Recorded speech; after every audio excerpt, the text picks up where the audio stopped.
Vande Mataram coaching के YouTube channel पर आपका स्वागत है मेरे दोस्तों। यहाँ जो बात चल रही है मैथ्स के संदर्भ में, मैथ्स में जो है पटवारी में जो है हमने साधारण ब्याज और लाभ हानि की जो है टॉपिक की बात कर ली है।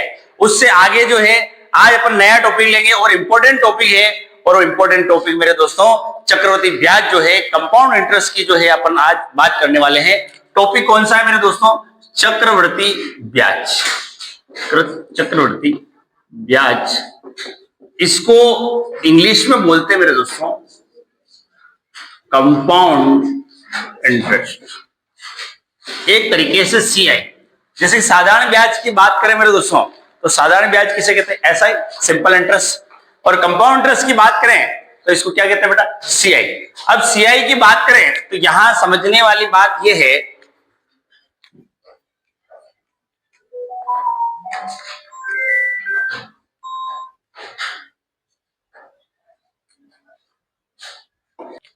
सबसे इंपॉर्टेंट बात यह है मेरे दोस्तों कि चक्रवृद्धि ब्याज कहते हैं किसे, उसकी बात करें। देखो मेरे दोस्तों, चक्रवृद्धि ब्याज जो होता है वो ब्याज का ब्याज होता है। जैसे कि पहले जो है साहूकार लोग ब्याज पे पैसे देते थे और किसान जो है ज्यादातर ब्याज पे पैसा लेके, ऋण लेके उस ब्याज को अगर नहीं चुका पाते हैं तो एक गांव की भाषा में एक शब्द आता है जिसमें नामा बलटाना शब्द यूज करते हैं। कैसे? जैसे कि आपके इधर होता नहीं होता, जैसे कि मान लो किसी व्यक्ति ने 50,000 रुपए उधार दिए, ठीक, साहूकार से किसी व्यक्ति ने 50,000 रुपए उधार ले लिए। अब आपको पता है 2 रुपए सैकड़ा से, मैं बेसिक बात कर रहा हूं, पहले सामाजिक जीवन में अपन कैसे जीते हैं उस क्वेश्चन पैसों की बात करें। 2 रुपए सैकड़ा से अगर बात करें तो 2 रुपए सैकड़ा से 1,000 रुपए महीने का ब्याज बनता है। ठीक है बेटा, अब 1,000 रुपए महीने का ब्याज बनता है। 2 रुपए सैकड़ा से अगर ब्याज से कोई पैसे लेता है तो 12 महीने के कितने बनेंगे? 12,000 रुपए। अब होता क्या है कि 50,000 का यहां पर 2 रुपए सैकड़ा से 1,000 रुपए ब्याज जो बनता है वो साधारण ब्याज है, सिंपल इंटरेस्ट है। लेकिन हुआ क्या कि जैसे ही 1 साल होगा यहां पर ये ब्याज का पैसा जो है वो 12,000 रुपए बन जाएगा। कितने बन जाएगा? 12,000, क्योंकि 1 महीने का 1,000 है तो 12 महीने का कितना हो जाएगा बेटा? 12,000 रुपए। अब 12,000 रुपए हो गए तो सामने वाले को ये 50,000 रुपए प्लस 12,000 रुपए, इसका मतलब ये 62,000 रुपए चुकाने पड़ेंगे। और ये 62,000 रुपए जो है एक तरीके से मिश्रधन होता है, और मिश्रधन को इंग्लिश में कहते हैं अमाउंट, जिसमें प्रिंसिपल और एसआई सिंपल इंटरेस्ट दोनों शामिल होते हैं, उसको अमाउंट बोलते हैं। मूल राशि और ब्याज दोनों मिलकर मिश्रधन बनता है। तो मेरे दोस्तों यहाँ 62,000 रुपए जो है एक तरीके से मिश्रधन बन गया, अमाउंट बन गया जो उसको देना है। बोला समझ में आई? लेकिन कंडीशन ऐसी बन गई, बहुत सी बार किसान जो है उसे फसल नहीं हुई, कोई दिक्कत आ गई तो मेरे दोस्तों वो कहेगा कि साहब मेरे पास पैसे नहीं है। तो साहब जो साहूकार लोग हैं वो क्या कहेंगे यहाँ पर कि साहब अब 50,000 रुपए का जो 1,000 रुपए महीने ब्याज चल रहा था, अब 50,000 का ब्याज नहीं चलेगा। अब ब्याज किसका चलेगा बेटा? 62,000 का चलेगा। इसका मतलब 50,000 रुपए तो अपनी मूल पूंजी है, 50,000 रुपए तो मूल पूंजी है और उसमें 12,000 रुपए क्या है बेटा? ब्याज का पैसा है। तो ब्याज का भी ब्याज, ब्याज का भी ब्याज, इसी क्या कहते हैं मेरे दोस्तों? चक्रवृद्धि ब्याज। चक्रवृद्धि ब्याज किसे कहते हैं? जिसमें ब्याज का भी ब्याज लगे। अब देखो 50,000 रुपए का 1,000 रुपए ये तो चलेगा ही चलेगा, लेकिन ये 12,000 रुपए हैं, इसका भी ब्याज चलेगा। 10,000 का 200 रुपए ब्याज होता है, 1,000 रुपए का 20 रुपए और 2,000 का 40 रुपए।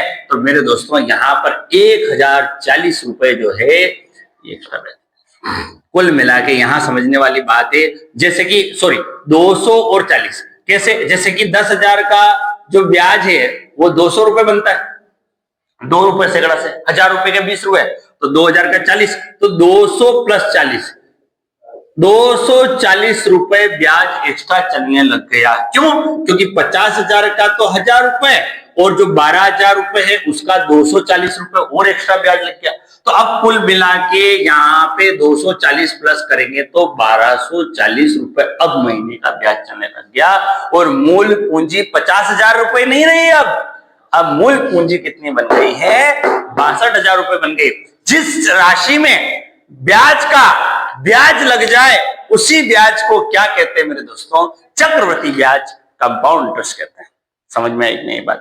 अब बात करते हैं यहाँ, ये तो हो गई आपकी बेसिक बात। इस बेसिक बात जो है अपन सामाजिक जीवन में जो जीते हैं और पैसे जो ब्याज से लाते हैं उसकी बात जो है मैंने की है, लेकिन अपने किताबों के अनुसार चलना पड़ेगा या वार्षिक रेट ऑफ इंटरेस्ट के हिसाब से काम होगा। और यहाँ फॉर्मूले की बात करें तो कोई ज्यादा फॉर्मूले नहीं है।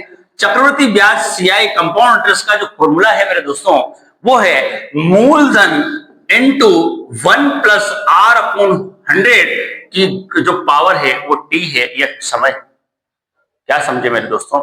मूलधन गुणित 1 प्लस आर बटा 100, आर का मतलब है दर, दर बटा 100 की पावर जो है टी हो गया, और माइनस यहां पर मूल राशि ज्ञात करनी पड़ेगी, माइनस मूलधन। अब कोई कहते साहब माइनस मूलधन क्यों किया?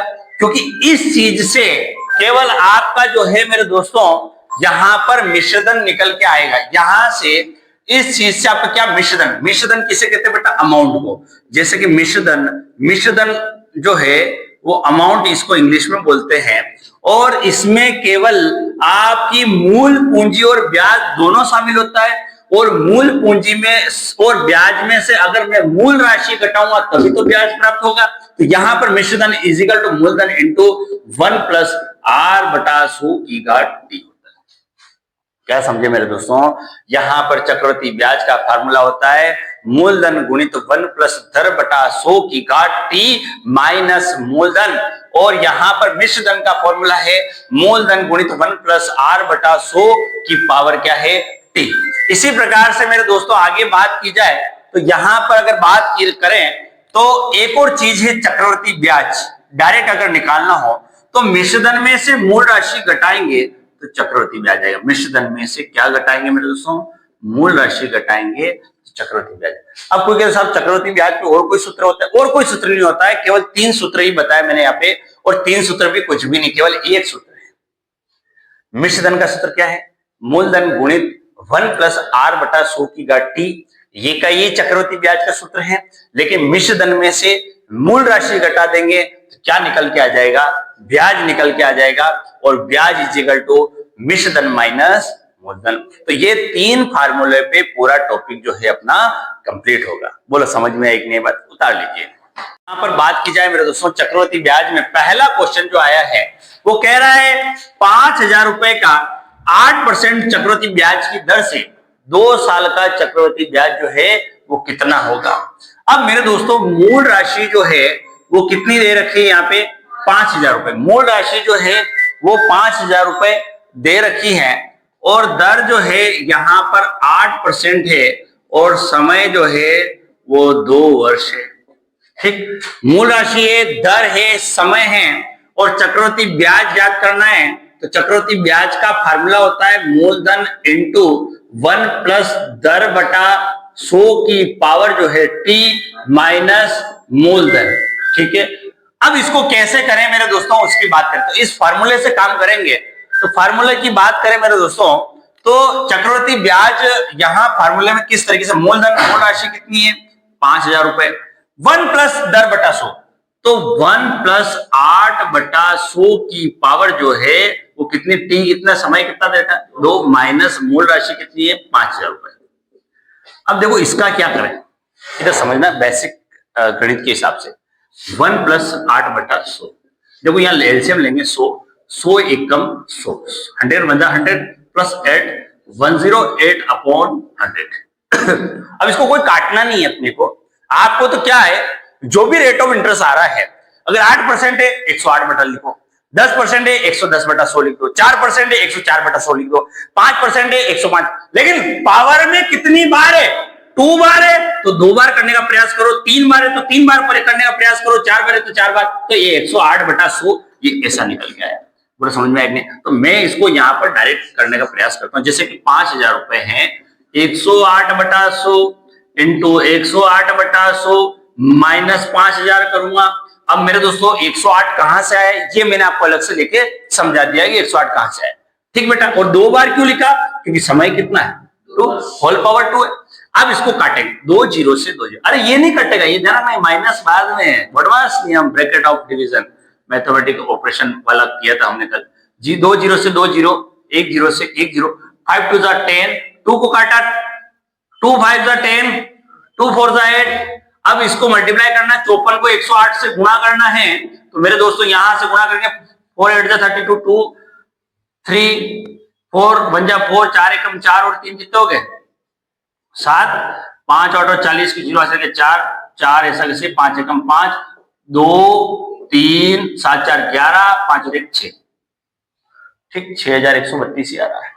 वापिस चेक कर लेते, 4 8 32 के 2 ऐसे 3, 4 की 0, 3 ऐसे 4 एकम 4, यहाँ पे गलती हो गई है 4, ठीक 5 8 40 की 0 ऐसे 4, 5 0 का 4 ही 5 एकम 5, ठीक है, यहाँ कोई दिक्कत नहीं। 2 3 8 5, 5832 रुपए माइनस मूल राशि घटा देंगे तो यहां पर 832 रुपए क्या निकल के आ गया मेरे दोस्तों, चक्रवृद्धि ब्याज निकल के आ गया।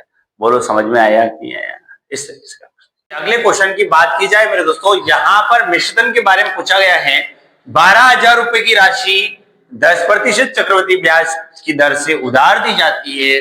3 वर्ष का मिश्रधन क्या होगा? अब 3 साल का मिश्रधन निकालना है। अब मिश्रधन निकालने के लिए मेरे दोस्तों यहां पर हमारे पास डायरेक्ट फॉर्मूला है। अब चक्रवृद्धि ब्याज के लिए हमको क्या करना पड़ता है, मिश्रधन में से मूल राशि घटानी पड़ती है। तो मिश्रधन का फॉर्मूला जो है, ये छोटे छोटे फॉर्मूले लेकिन सिंपल से क्वेश्चन है, ऐसे क्वेश्चन गलत नहीं होने चाहिए। नहीं तो ये सिंपल क्वेश्चन अगर गलत हुए हैं तो हम डायरेक्ट कॉम्पिटिशन से बाहर हो जाएंगे। 1 + r/100 की पावर t, यहाँ माइनस मूलधन नहीं करना है। क्यों नहीं करना है बेटा? क्योंकि यहाँ पे चक्रवृद्धि ब्याज नहीं पूछा गया। चक्रवृद्धि ब्याज पूछते तो मिश्रधन में से मूल राशि घटाते। मूल राशि आपकी 12,000 रुपए इंटू 1 + r/100। मैंने अभी समझाया आपको कि आपको कोई कुछ करने की जरूरत नहीं। अगर दर आपको जो दे रखी है उसको 100 जोड़ दो, उसमें क्या कर दो 100 जोड़ दो। अब 100 + 10 कितना हो गया? 110 हो गया। 110/100, लेकिन ये कितनी बार है, कितने वर्ष के लिए? 3 बार। 3 वर्ष के लिए पावर में 3 जाएगा, इसका मतलब यहाँ पर 3 बार 110/100 110/100 करना है। माइनस मूलधन नहीं करना है, उसका कारण यह कि हमको यहाँ पे चक्रवृद्धि ब्याज नहीं ज्ञात करना है। अब इसको सोल्व आउट करेंगे बेटा। 2 0 से 2 0 कटी, 1 0 से 1 0 कटी, इस 0 से ये 0, ये 0 से ये 0, ये 0 से ये 0। 11 11 11 11 का क्यूब जो होता है मेरे दोस्तों वो 1331 होता है। भाई स्क्वायर क्यूब याद होने चाहिए, और ज्यादातर इतनी टफ चीजें हमारे को नहीं देंगे वो क्वेश्चन वाले, जिससे हम जो हो ही नहीं। तो 1331 में 12 से गुणा करना है मेरे दोस्तों। तो 12 से गुणा करना है तो 2 एकम 2, 2 तिया 6, 2 तिया 6, 2 एकम 2, 1 3 3 1, 2 7 9, 2 5 15,972 रुपए जो है मेरे दोस्तों यहां पर मिश्रधन आपका निकल के आ गया। अगर यहां पर चक्रवृद्धि ब्याज की बात होती, चक्रवृद्धि ब्याज करता बताओ आप, तो 15,972 में से मैं 12,000 घटा लेता तो यहां पर 3,972 रुपए जो है मेरा चक्रवृद्धि ब्याज निकल के आता। लेकिन उसने हमारे से केवल मिश्रधन पूछा है, तो मिश्रधन कितना निकल गया है? 15,972। अगले क्वेश्चन की बात करें मेरे दोस्तों, बड़ा इंपॉर्टेंट क्वेश्चन है। यहां पर एक चीज आई है, तो भाई 6,000 रुपए की राशि है, 10% चक्रवृद्धि ब्याज की दर से दी जाती है। 2.5 वर्ष का चक्रवृद्धि ब्याज कितना होगा? तो मेरे दोस्तों यहाँ 2.5 वर्ष की बात की गई है, तो हमारे साथ 2 साल के लिए तो पूरा पूरा ब्याज ले लेंगे। तो समझने वाली बात है, मूल राशि, भाई चक्रवृद्धि ब्याज का पहले सूत्र लगाएंगे।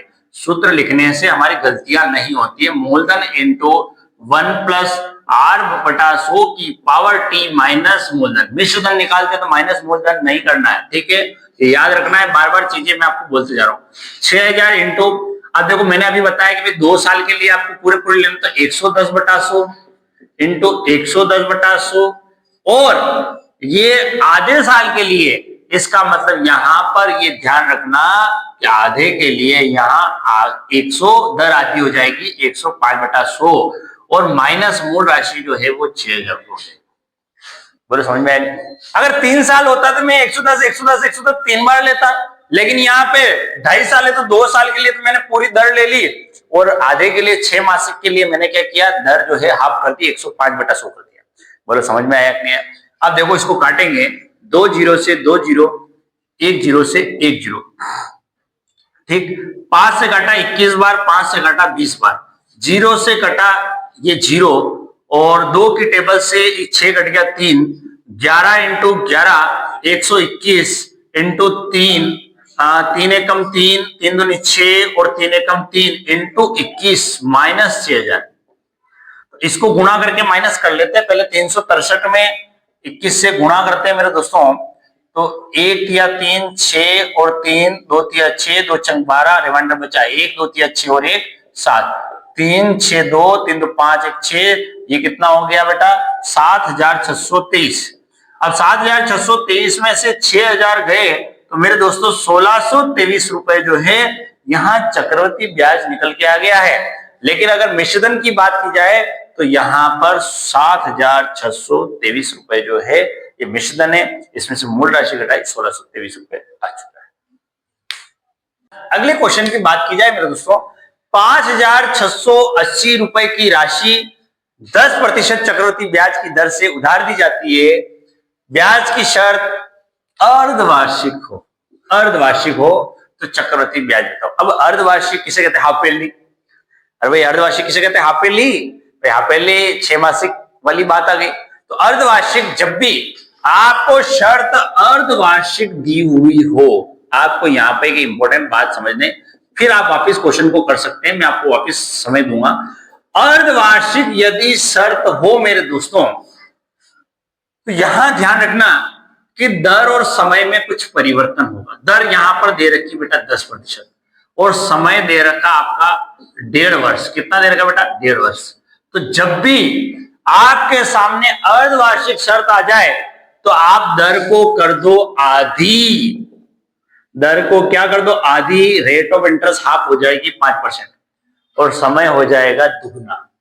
क्या समझे बात को? जब भी अर्धवार्षिक आपको शर्त दी हुई है तो दर तो हो जाएगी आधी, समय हो जाएगा दुगना। तो समय यहाँ 1.5 का दुगना कितना हो जाएगा? 3, तो यहाँ 3 साल हो जाएगा। बोलो समझ में आएगी? एक बात तो इस क्वेश्चन के संदर्भ में आ गई, ठीक कि क्या समझ में आया कि अर्धवार्षिक शर्त होगी मेरे दोस्तों तो दर तो है वो हाफ हो जाएगी और समय क्या हो जाएगा? डबल हो जाएगा। दर आधी क्यों हो जाएगा? क्योंकि 6 मासिक की बात हो रही है। जब हमने पिछला क्वेश्चन लिया था वहां 10% थी तो हमने दर जो है आधी कर दी थी 5%, लेकिन वहां ऐसी समय की बात नहीं थी। तो यहां समय क्या हो जाएगा बेटा? दुगना हो जाएगा। एक कंडीशन आती है मेरे दोस्तों त्रैमासिक शर्त। त्रैमासिक, अब त्रैमासिक का मतलब होता है क्वार्टरली। अब क्वार्टरली की बात करें तो 3-3 महीने साल में कितने बार आते हैं? 4 बार। 3 महीने, 6 महीने, 3 या 9, 3 चौक 12। तो ये ध्यान रखना जब भी त्रैमासिक हो शर्त क्या हो मेरे दोस्तों? त्रैमासिक शर्त हो तो दर तो हो जाएगी मेरे दोस्तों 4 गुनी कम। अर्धवार्षिक में आधी हो रही है और त्रैमासिक में दर कितनी हो जाएगी? 4 गुनी कम और समय बढ़ेगा मेरे दोस्तों 4 गुना ज्यादा हो जाएगा। यहां समय दुगना हो रहा है क्योंकि यहां दर आधी कर रहे हैं, इसका डबल समय कर रहे हैं। यहां दर 4 गुनी कम कर रहे हैं तो समय 4 गुना बढ़ाएं। कभी ऐसी शर्त आ जाए क्वेश्चन में कि यार त्रैमासिक है तो हमको क्या करना चाहिए? तो आपको क्या करना है? दर और समय में पहले परिवर्तन कर लो फिर क्वेश्चन को सोल्व आउट करो। बाकी करना वो का वही काम है। यहां दर जैसे कि दर है तो दर प्रतिशत यहाँ 4 गुनी कम हो जाएगी और समय जो है 4 गुना बढ़ जाएगा। लेकिन अभी इस क्वेश्चन के संदर्भ में अगर बात की जाए 5680 रुपए है, या दर 10% से क्या होगी मेरे दोस्तों? 5%। समय 1.5 वर्ष था, वो कितना हो गया? 3 वर्ष। क्यों हुआ? क्योंकि यहाँ शर्त क्या दी गई मेरे दोस्तों?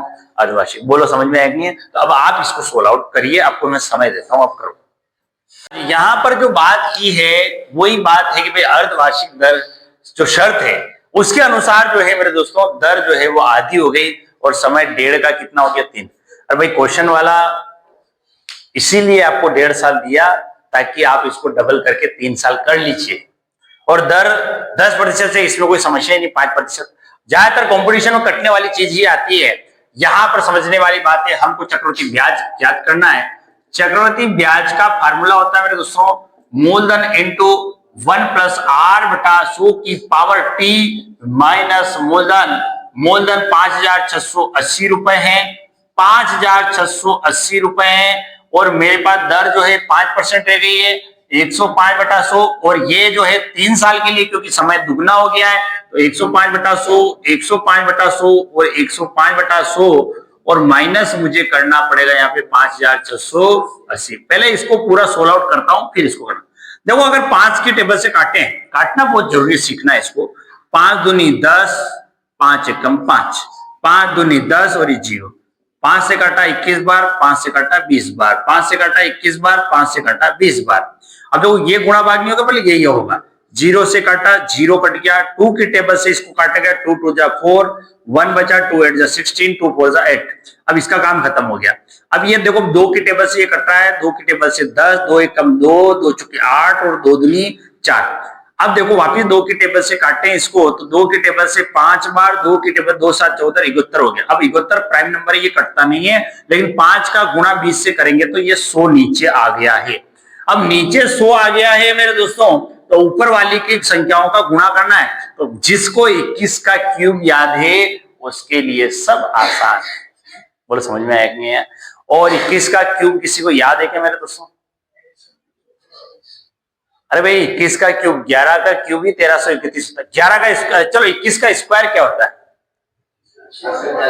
441। ये तो पता है ना, तो बस आपको इतना सा पता है तो भी कोई दिक्कत नहीं, फिर आप उसको गुणा करें।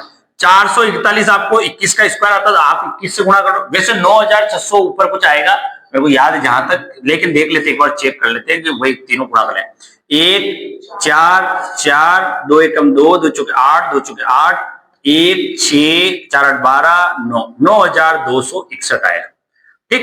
अब 9261 में 71 से गुणा करना पड़ेगा, क्योंकि हमारा ये तीनों का गुणा होने के बाद 71 बचा हुआ है। तो 9261 में 71 से गुणा करूंगा, 6 2 9, 7 छंग 42 के 2 हाथ से 4, 7 दूनी 14 और 4 18 के 8 हाथ से 1, 7 नीम 63 और 1 64। ये बचा 6 2 2 4 9 8 17 और मेरे दोस्तों ये 5 6 5 7 6 46। अब देखो एक चीज है यहाँ पे कि आपका ये आया 6 5 7 4 6, लेकिन नीचे दो संख्या 2 जीरो है, 2 संख्या के बाद क्या लग जाएगा? यहाँ पे पॉइंट लग जाएगा। यहाँ पर एक चीज और आ रही है, कोई दिक्कत आ रही क्या? 9261 है ना यार, यहाँ पे गुणा हो गलती हो गई। ठीक है 61 है, तो यहाँ पर पूरा जो है 71 से गुणा करना है।